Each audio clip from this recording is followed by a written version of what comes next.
لبيك اللهم لبيك لبيك لا شريك لك لبيك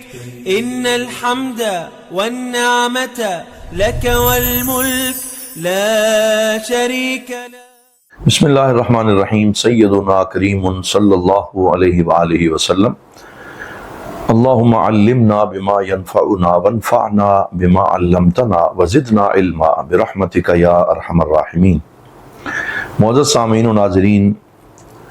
2025 1446 ہجری کا یہ حج کا مہینہ ہے، ایام ذو الحج شریف ہیں، اور ہر سال ہم مرکزی دارالعلوم محمدیہ غوثیہ بھیرا شریف سے حج کے ان 10 ایام میں حج سفر محبت کے عنوان سے پروگرام پیش کرتے ہیں، جس کا مقصد یہ ہے کہ ان دنوں کی اہمیت کو اجاگر کیا جائے اور اس میں اللہ اور اس کے رسول صلی اللہ علیہ وآلہ وسلم کی تعلیمات کے مطابق کثرت ذکر اور حجاج کرام کے ساتھ ہم بھی ان کی یادوں میں شامل رہیں. اللہ رب العزت نے قرآن حکیم میں ان 10 ایام کی بہت اہمیت بیان فرمائی. والفجر ولیال عشر والشفع والوتر واللیل اذا یسر. تو ان میں تمام مفسرین نے لکھا کہ ولیال عشر، یہ جو 10 راتیں ہیں جن کی قسم اٹھائی گئی ہے، یہ عشرہ ذو الحج شریف کی 10 راتیں ہیں جو یکم ذو الحج سے 10 ذو الحج تک کے ایام ہیں. اور یہ وہ ایام ہیں جب حجاج کرام لاکھوں کی تعداد میں حرمین شریفین میں حاضر ہوتے ہیں اور وہاں حاضر ہو کر مناسک حج ادا کرتے ہیں. دیوانہ وار مکہ معظمہ کے اندر خانہ کعبہ کا طواف کرتے ہیں، صفا اور مروہ کی سعی کرتے ہیں، اور فریضہ حج ادا کرنے کے لیے میدان عرفات میں جمع ہوتے ہیں، خطبہ حج سماعت کرتے ہیں، مینا اور مزدلفہ میں جاتے ہیں، پھر رمی جمرات کے لیے مختلف جمرات پہ جا کر وہ ایک منسک حج ادا کرتے ہیں. اور اس طریقے سے وحدت، یگانگت اور الفت کا ایک ماحول ہمیں ان دنوں میں دکھائی دیتا ہے. یہ وہ ایام ہیں جن کی فضیلت نبی رحمت صلی اللہ علیہ وآلہ وسلم نے بیان فرمائی اور ارشاد فرمایا: ما من ایام العمل الصالح احب الی اللہ تعالی فی، کہ جو اللہ رب العزت کو پورے سال کے دنوں میں سے نیک اعمال اتنے زیادہ اور کسی دنوں میں محبوب نہیں ہیں جتنے ان 10 دنوں میں اللہ تعالیٰ کو نیک اعمال محبوب ہیں، اور جتنے وہ پسند فرماتا ہے کہ اس کے بندے ان دنوں میں ذکر و فکر کریں، عبادت کا اہتمام کریں اور حجاج کرام کی اس عبادت میں ان کے ساتھ شریک رہیں. حضرات محترم، حج کا فلسفہ کیا ہے اور اس کے مقاصد کیا ہیں؟ کیوں حج بیت اللہ کی فرضیت ہوئی؟ اللہ رب العزت قرآن پاک میں ارشاد فرماتا ہے: وَمَن يُعَظِّمْ شَعَائِرَ اللَّهِ فَإِنَّهَا مِن تَقْوَى الْقُلُوبِ، کہ جو اللہ رب العزت کے شعائر کی تعظیم کرے تو اس سے دل کا تقوی حاصل ہوتا ہے اور دل کی کیفیات میں بہتری پیدا ہوتی ہے، انسان کی روحانیت مضبوط ہوتی چلی جاتی ہے. یہ ذبح عظیم کی یاد ہے جہاں حضرت سیدنا ابراہیم علیہ السلام نے کمال اطاعت اور کمال بندگی کا اظہار کرتے ہوئے سیدنا اسماعیل جو ان کے فرزند دل بند تھے، اللہ رب العزت کے حکم پر، جو کہ حکم منامی تھا اور انبیاء کرام کے خواب بھی ان کے لیے حجت ہوتے ہیں، تو اللہ رب العزت نے خواب میں ان کو یہ ارشاد فرمایا کہ آپ اپنے بیٹے کو ذبح کریں، اور بیٹے نے بھی کمال اطاعت اور ایک فرما برداری کا اظہار کرتے ہوئے اس حکم کو پورا کر دکھایا. اور اللہ رب العزت نے ارشاد فرمایا: قد صدقت الرؤیا انا کذالک نجزی المحسنین، کہ اے بیٹے تو نے خواب کو سچ کر دکھایا، بے شک اللہ تعالیٰ اسی طرح محسنین کو جزا عطا فرماتا ہے. تو یہ اس ذبح عظیم کی یاد ہے. حضرت اقبال نے فرمایا: غریب و سادہ و رنگی ہے داستان حرم، نہایت اس کی حسین ابتدا ہے اسماعیل. مناسک حج اللہ والوں کی یادگار ہے، اسی وجہ سے اسے ہم نے سفر محبت کا نام دیا کہ شروع سے لے کے آخر تک پورے کا پورا حج ہر قدم پہ ہمیں اہل اللہ کی یاد دلاتا ہے. کہیں سیدہ ہاجرہ سلام اللہ علیہا کا تذکرہ ہے، کہیں حضرت سیدنا خلیل اللہ ابراہیم علیہ السلام کی یادیں ہیں، کہیں حضرت اسماعیل علیہ السلام کی یادیں ہیں، کہیں رسول اکرم صلی اللہ علیہ وآلہ وسلم کے بتائے ہوئے مناسک حج سے انسان جڑ جاتا ہے. پھر اس کے فلسفے میں یہ بات بھی شامل ہے کہ بنائے کعبہ در حقیقت علامت وحدت ہے، کیونکہ اللہ رب العزت تو ہر طرف موجود ہے، اس کے جلوے ہر جگہ پہ ہیں، اینما تولوا فثم وجہ اللہ، اس لیے اللہ تعالیٰ نعوذ باللہ اس بات کا محتاج نہیں کہ ہم کسی خاص سمت کی طرف رخ کریں گے تو تب اللہ تعالیٰ سے ہم کلام ہو سکتے ہیں یا اس کی بارگاہ کا فیض لے سکتے ہیں، بلکہ مشرق و مغرب، شمال و جنوب، ساری سمتوں میں اس کا فیض جاری ہے اور اس کی توجہات کے دریا بہ رہے ہیں۔ تو پھر ایک ہی سمت کو کیوں متعین فرمایا اور کعبۃ اللہ کے ساتھ ہی پوری انسانیت کو کیوں جوڑا؟ تاکہ جب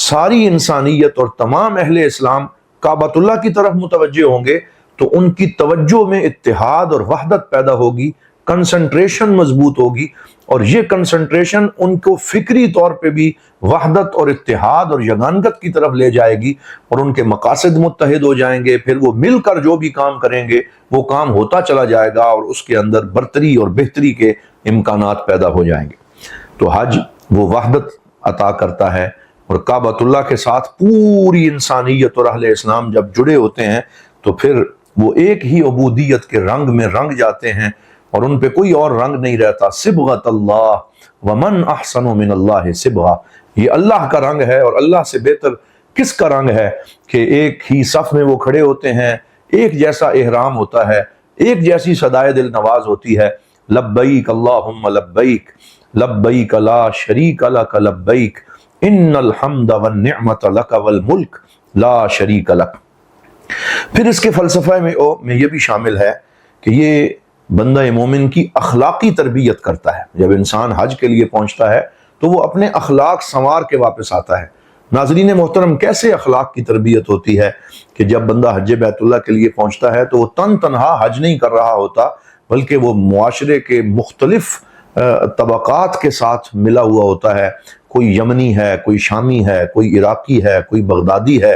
کوئی مصر سے ہے، کوئی پاکستان، انڈونیشیا، ملائیشیا سے ہے۔ مختلف مزاج کے لوگ، مختلف رنگ و نسل کے لوگ ایک جگہ جمع ہیں، ان کا لباس ایک ہے، ان کے سوچنے اور عبادت کرنے کا انداز اس وقت بالکل ایک ہو جاتا ہے۔ تو اس وقت اتنی بڑی مخلوق کے اندر پہنچ کر انسان کے اپنے اخلاق سنوارنے کا موقع ملتا ہے۔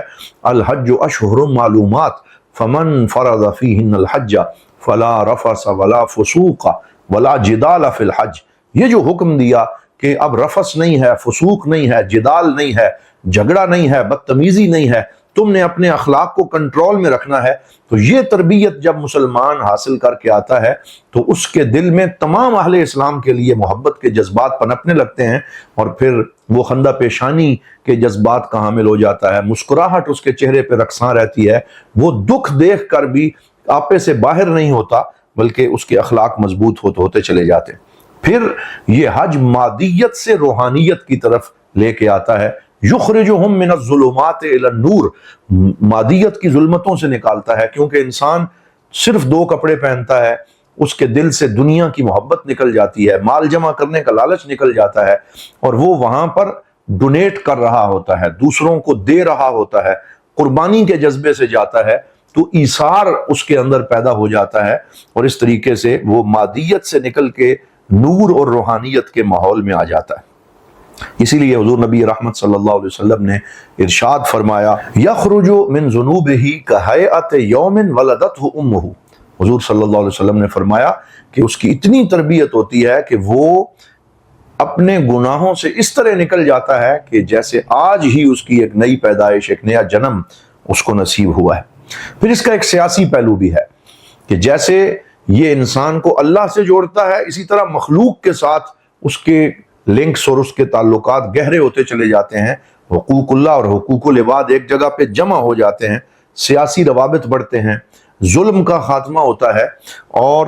حقوق کے لیے آواز بلند کرنے کا موقع ملتا ہے۔ تمام ممالک سے لوگ وہاں موجود ہوتے ہیں، اگر کسی ملک میں ظلم ہو رہا ہے تو اس ملک کے فرما روا کو ایڈریس کیا جائے کہ یہ ظلم روکا جائے، مسلمانوں کو ان کے حقوق دیے جائیں۔ اور اس کے ساتھ ساتھ حضرت مولا علی شیر خدا کرم اللہ وجہ الکریم نے فرمایا، الحج تقویت الدین، کہ حج سے دین مضبوط ہوتا ہے، اور دین مضبوط ہونے کا سبب یہی ہے کہ تمام ممالک کے لوگوں کے مسائل وہاں پہ ڈسکس ہوں۔ آج یہ جو ہومیوپیتھک قسم کا خطبہ حج ہم سنتے ہیں کہ جس میں امت مسلمہ کے مسائل ڈسکس نہیں ہوتے اور پوری امت مسلمہ کے احوال پہ گفتگو نہیں ہوتی، یہ میرے پاک نبی صلی اللہ علیہ وآلہ وسلم آپ کا اور مزاج شریعت یہ نہیں تھا، بلکہ آپ خطبہ حج کو آپ نے ایک ایسی کانفرنس کا نام دیا کہ جو کانفرنس تمام امت مسلمہ کے مسائل کی آئینہ دار ہو اور اس میں تمام امت کے مسائل حل کرنے کے لیے عملی اقدامات کیے جائیں اور لوگوں کے مسائل پہ بات کی جائے۔ پھر اس میں قوت و شوکت کا اظہار ہے، اور یہ بھی اس کا سیاسی پہلو ہے۔ آپ دیکھیں کہ حضور نبی رحمت صلی اللہ علیہ وآلہ وسلم نے جب حج فرمایا اور اس سے پہلے جب عمرہ فرمایا تو آپ نے صحابہ کرام کو اجتباع کرنے کا حکم دیا، اور استباع یا اجتباع کا معنی یہ ہے کہ وہ اپنے احرام کو ایک کندھے کو ننگا رکھیں اور دوسرے کندھے کو ڈھانپ لیں، پھر رمل کریں، اور رمل سے مراد یہ ہے کہ بالکل ایسے چلیں جیسے فوجی چلتے ہیں، دوڑیں تاکہ دشمنان اسلام پہ ان کا رعب طاری ہو جائے، ان کی قوت کا اظہار ہو جائے اور ان کی دھاک مسلمانوں کی باقی دشمنوں کے دلوں کے اوپر بیٹھ جائے۔ یہ ایک قوت اور شوکت کا اظہار جو ہے یہ بھی اس میں شامل ہے۔ پھر اس کا ثقافتی پہلو حضرات محترم یہ ہے کہ اس سے نشر علوم و معارف ہوتا ہے، یعنی جب مختلف جو ہے وہ دنیا کے ممالک سے مسلمان ایک جگہ پہ جمع ہوتے ہیں تو علوم منتقل ہوتے ہیں، لوگ علم سیکھتے ہیں، سکھاتے ہیں، اور لتعارفو کے حکم پہ عمل ہوتا ہے، باہمی تعارف بڑھتا ہے، باہمی بات چیت سے ایک دوسرے کو سمجھنے کا موقع ملتا ہے۔ اور پھر اس کے اقتصادی پہلو تو بہت شاندار ہیں۔ ارشاد فرمایا لیس علیکم جناح ان تبتغوا فضلا من ربکم، کہ اگرچہ تم حج کے لیے آئے ہو، تم عبادت کے لیے آئے ہو، تم بندگی کے لیے آئے ہو، تم اللہ کی بارگاہ میں اپنا سر جھکا کر اللہ رب العزت کی عبادت جو ہے وہ کرنے کے لیے آئے ہو، لیکن اس عبادت میں تمہارے لیے مالی منافع بھی رکھ دیے گئے، اس لیے کوئی حرج نہیں ہے کہ اگر تم اپنے لیے اللہ کا فضل اور رزق تلاش کرو اور وہاں پہ تم کچھ کما لو، رزق حلال حاصل کر لو، اس کی اجازت بھی حج کے اندر فرما دی۔ تو اس سے پوری دنیا کی معیشت کا پہیہ مزید تیزی سے چلتا ہے اور لوگوں کو مالی فوائد اور ثمرات جو ہیں وہ بھی حاصل ہوتے ہیں۔ اسی وجہ سے اللہ رب العزت نے ارشاد فرمایا لِيَشْهَدُوا مَنَافِعَ لَهُمْ، کہ وہ حج پہ آئے ہیں تاکہ وہ اپنے منافع اور مقاصد اور ثمرات جو ہیں وہ بھی حاصل کر سکیں۔ حضور نبی رحمت صلی اللہ علیہ وآلہ وسلم نے ارشاد فرمایا لا یزال الدین قائما ما قامت الکعبہ، کہ اس وقت تک اللہ رب العزت کا دین قائم رہے گا جب تک کعبۃ اللہ قائم ہے، اور کعبۃ اللہ مسلمانوں کی شوکت اور قوت کا اظہار ہے، یہ وحدت و یگانگت کی علامت ہے۔ حضرات محترم، آج ہم نے فلسفہ حج اور مقاصد حج کے حوالے سے یہ گفتگو کی ہے، انشاءاللہ یہ سلسلہ جاری رہے گا۔ اس وقت تک کے لیے اجازت چاہتے ہیں اس دعا کے ساتھ کہ اللہ تعالی ہمیں ان ایام کی برکات نصیب فرمائے۔ السلام علیکم ورحمۃ اللہ وبرکاتہ۔